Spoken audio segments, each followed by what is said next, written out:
एक बार की बात है, बौद्ध आश्रम में रहने वाला एक शिष्य बहुत गुस्से में अपने गुरु के पास आता है और कहता है, गुरु जी, आश्रम में रहने वाले दूसरे शिष्य यह कहकर मेरा मजाक उड़ाते हैं कि मेरे घर में तो खाने को भी नहीं है, मैं बहुत गरीब हूँ। मेरे पिता शराब पीकर मेरी माँ और हम भाई बहनों को मारते पीटते हैं। वो बौद्ध भिक्षु बहुत ही ध्यानी व्यक्ति थे।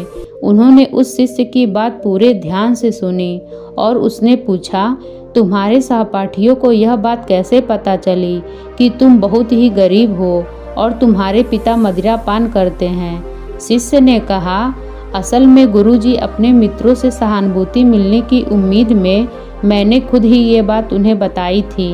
ये सुनकर गुरु ने कहा, फिर अगर तुम्हारे मित्र तुम्हारा मजाक उड़ाते हैं तो इसमें तुम्हारी ही गलती है, क्योंकि तुम्हें ये बातें अपने तक ही सीमित रखनी चाहिए थी। हमारे जीवन में कुछ चीज़ें ऐसी होती हैं जिन्हें हमें केवल खुद तक ही सीमित रखना चाहिए, लेकिन तुमने दूसरों को बताने की गलती कर दी।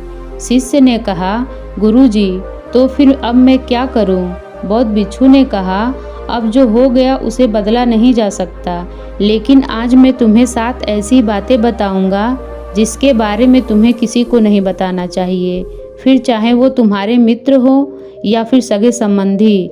शिष्य ने बड़ी उत्सुकता से कहा, बताइए गुरुजी, कौन सी वो 7 बातें हैं जिसके बारे में किसी से बात नहीं करनी है? गुरु ने कहा, पहली बात जो तुम्हें किसी से नहीं बतानी है वो है तुम्हारे जीवन के लक्ष्य और तुम्हारे सपने।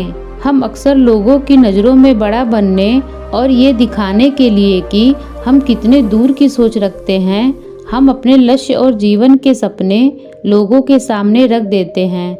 हालांकि बताना गलत नहीं है, लेकिन जब हम ऐसा करते हैं तो हमारे अंदर एक संतुष्टि का भाव आ जाता है, जिससे अब हमारे अंदर अपने लक्ष्य के प्रति वो जुनून और समर्पण नहीं रह जाता जो लोगों से अपने लक्ष्य और सपने बताने के पूर्व था, जिससे इस बात की संभावना बढ़ जाती है कि हम अपने लक्ष्य को हासिल करने से चूक जाएं। साथ ही अब क्योंकि हम अपने लक्ष्य और सपने को बता दिए हैं तो उनकी उम्मीदें हमसे बढ़ जाती हैं, वो हम पे ज़्यादा ध्यान देने लगते हैं, जो अंततः हमारे तनाव को बढ़ाता है और फिर ये तनाव हमारे जीवन में असंतुलन पैदा करता है। गुरु ने कहा, दूसरी चीज़ जिसके बारे में तुम्हें किसी से बात नहीं करनी है वो है तुम्हारे जीवन की समस्याएं, जीवन की परेशानियां। दूसरे लोगों को अपने जीवन की परेशानियां बताना असल में अपने लिए एक परेशानी खड़े करने जैसा ही है। हालांकि जब हम किसी से अपनी परेशानी साझा करते हैं तो उस समय हमें थोड़ा हल्का महसूस होता है और अंदर से थोड़ा दुख भी कम होता है, लेकिन ज़्यादातर लोग हमारी परेशानियां कम नहीं करते बल्कि और नई परेशानी खड़ा कर देते हैं। हम जितने लोगों के साथ अपनी परेशानी साझा करते हैं उनमें से 20% लोगों को उससे कोई फर्क नहीं पड़ता। 70% लोगों को ये जानकर खुशी होती है कि हमारे जीवन में परेशानियां हैं और केवल 10% लोग ही ऐसे होते हैं जो सच में हमारे परेशानियों का परवाह करते हैं। इसीलिए किसी को भी अपनी जीवन की समस्याएं बताने से पहले कई बार सोच लो। गुरु ने कहा, तीसरी बात जो तुम्हें किसी से साझा नहीं करनी है वो है तुम्हारी पारिवारिक समस्याएं। हर परिवार में अपने कुछ विवाद और समस्याएं होती हैं और हर परिवार का अपना एक काम करने का तरीका भी होता है। चाहे आपके पारिवारिक संबंध कैसा भी हो, प्यार वाली या नफरत वाली, आपको इन संबंधों और आपसी तनाव के बारे में किसी बाहरी इंसान से बात नहीं करनी है, क्योंकि इससे कुछ सुलझने वाला नहीं है। यह बाहरी इंसान आपके इस पारिवारिक फूट का पूरा फ़ायदा उठाने की कोशिश भी कर सकता है। इसीलिए आपको अपने परिवार वालों के साथ बैठकर ही खुद अपनी समस्याओं का समाधान खोजने की कोशिश करनी चाहिए। दोस्तों, इसके अलावा जब हम अपनी या अपने परिवार की समस्याएं लोगों के सामने बताते हैं तो हम एक कमज़ोर इंसान नज़र आते हैं, एक ऐसा इंसान जो अपने लाइफ के चैलेंजेस को फेस नहीं कर सकता। गुरु ने कहा, चौथी बात, लोगों से इस चीज़ के बारे में कभी बात मत करो कि तुम किन किन चीज़ों के मालिक हो और तुम्हारे पास क्या क्या है। एक बात हमेशा याद रखना, जब तुम लोगों के सामने अपने चीज़ों के बारे में डिंग हाँकना शुरू कर देते हो तो लोग बहुत ही आसानी से इसका गलत मतलब निकाल लेते हैं। हो सकता है कि तुम अपनी बातों से किसी को नीचा नहीं दिखाना चाहते हो, तुम सिर्फ उन्हें बता रहे हो कि तुम्हारे पास क्या क्या है, लेकिन फिर भी लोग तुम्हारी बातों को गलत तरीके से ले सकते हैं। अक्सर जब हम अपने बारे में बड़ी बड़ी बातें करना शुरू कर देते हैं तो इससे सामने वाले के अहम को चोट लगती है। उन्हें ऐसा लगता है कि हम उन्हें छोटा महसूस करवा रहे हैं, और कोई भी इंसान खुद को किसी के सामने कमज़ोर और छोटा होता हुआ नहीं देख सकता। इसीलिए हो सकता है कि वो तुम्हारे सामने कुछ ना बोले, लेकिन अंदर ही अंदर वो तुमसे नफरत करना शुरू कर देंगे, तुमसे दूर होना शुरू कर देंगे, तुम्हें नीचा दिखाने की कोशिश करेंगे।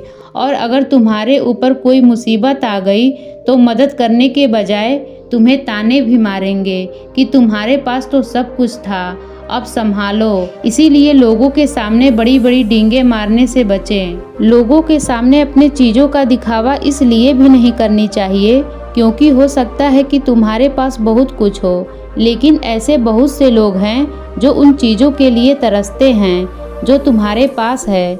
दुनिया में ऐसे बहुत से लोग हैं जिनके पास पीने के लिए साफ पानी नहीं है, खाने के लिए खाना नहीं है। इसीलिए कभी भी अपने से बहुत गरीब लोगों के सामने दिखावा करने की कोशिश ना करें, बल्कि हो सके उनकी मदद करने की कोशिश करें। गुरु ने कहा, 5वां, कभी भी अपने दान की गई मदद और परोपकार के कामों को लोगों के सामने ना बताएं। इस दुनिया को हमारे दान, दया और परोपकार की बहुत ज़रूरत है, लेकिन अगर आप ये सब सिर्फ इसलिए कर रहे हैं ताकि दूसरे आपको पसंद करें, आपकी तारीफ करें, तो कृपया इसे बंद कर दीजिए। आपको लोगों की मदद इसलिए करनी है क्योंकि ये आपको अंदर से शांति और संतुष्टि देता है, ना कि इसलिए कि समाज आपकी तारीफ करे। गुरु ने कहा, 6ठा, अपने धन और आमदनी के बारे में किसी को मत बताओ। ये एक ऐसी बात है जिसे हमें हमेशा अपने और अपने परिवार तक ही सीमित रखनी चाहिए। ना तो कभी किसी से उसकी आमदनी के बारे में पूछो और ना ही कभी अपनी आमदनी के बारे में लोगों को बताओ, क्योंकि इससे लोग बहुत ही आसानी से हमारी स्थिति का अनुमान लगा लेते हैं, जो कि हमारे लिए सही नहीं है। गुरु ने कहा, 7वां, अपने सफलता का राज, हमने किन तरीकों से सफलता पाई है ये बताना गलत नहीं है। अगर कोई इंसान उससे सीखकर अपनी मंजिल पाने का रास्ता बनाए, लेकिन ज़्यादातर लोग हमारे बताए रास्ते पर हूबहू चलना शुरू कर देते हैं, और अगर वो उस रास्ते पर चलकर असफल हो जाते हैं तो फिर हमें दोष देना शुरू कर देते हैं कि हमने उन्हें सही रास्ता नहीं बताया, क्योंकि सबके लिए सफलता का एक ही तरीका काम नहीं करता। इसीलिए कभी भी किसी से अपनी सफलता का रास्ता ना बताएं, जब तक कि वो इंसान आपके बारे में जानने के लिए बहुत ही गंभीर और दृढ़ संकल्पित ना हो। शिष्य अब गुरु की बात अच्छी तरीके से समझ चुका था। उसने मन ही मन निश्चय किया कि आज के बाद वो अपने रहस्य किसी को नहीं बताएगा। उसने गुरु को धन्यवाद किया और वहाँ से चला गया। तो दोस्तों, ये कहानी आपको कैसी लगी कमेंट सेक्शन में ज़रूर बताएं। कहानी अच्छी लगे तो वीडियो को लाइक करें, शेयर करें, चैनल को सब्सक्राइब जरूर करें। वीडियो देखने के लिए आप सभी लोगों का बहुत बहुत धन्यवाद।